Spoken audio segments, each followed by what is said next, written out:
kita ikat dengan tali hayat. Karya Abdul Hadi Yusuf.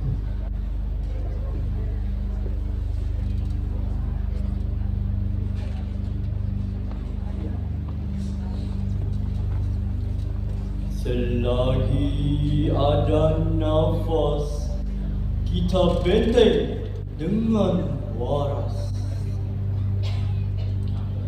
Bukan sahaja di kertas, kita catat dengan tuntas.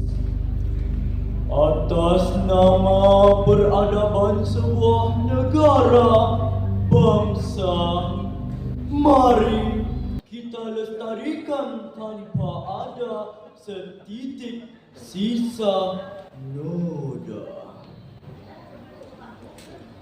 Tali harmoni ini bukan untuk dikerat-kerat. Telah kita simpul ikat di tiang seri negara berdaulat. Kamu usah bersandiwara berlagak merah. Sedarilah di mana langit dijunjung, di situ bumi dipijak.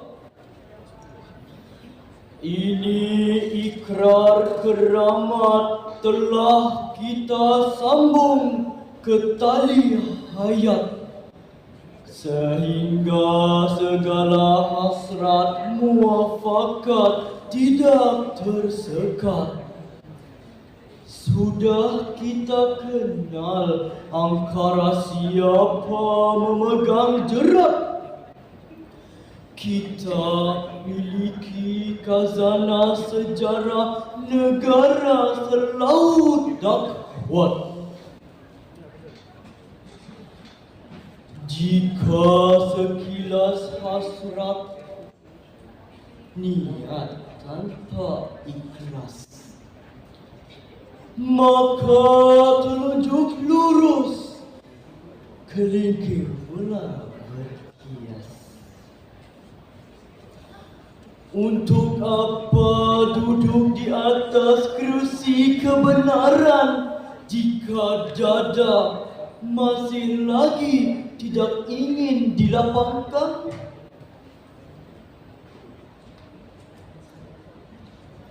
Lihatlah dalam sebuah perkebunan negara, kita bajai dengan nilai kemanusiaan.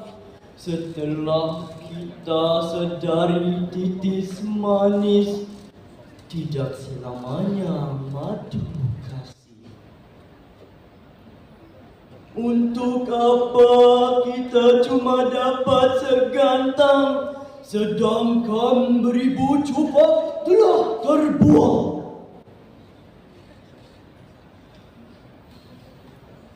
Merdekakah sebuah ketamadunan bangsa jika aksara bahasa ibunda tidak diperkasa? Lihatlah jalur gemilang yang gah di angkasa raya, bertemankan bulan dan bintang, seri bercahaya. Menjurus pandang menzahirkan kemerdekaan yang ditebus oleh kita adalah maruah kedaulatan.